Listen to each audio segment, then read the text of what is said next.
Într-o lume aflată între lumină și umbră, trecutul șoptește, prezentul pulsează, viitorul se apropie.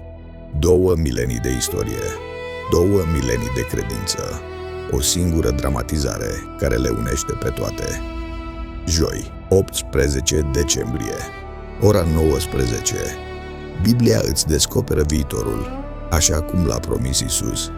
Ultimul episod va fi o seară de emoție, o seară de sărbătoare. Tu ești invitat să intri. Nu rata chemarea, nu rata revelația. Înscrie formularul din descriere și pregătește-te pentru experiența care îți poate schimba destinul. Exitus. Finalul începe acum.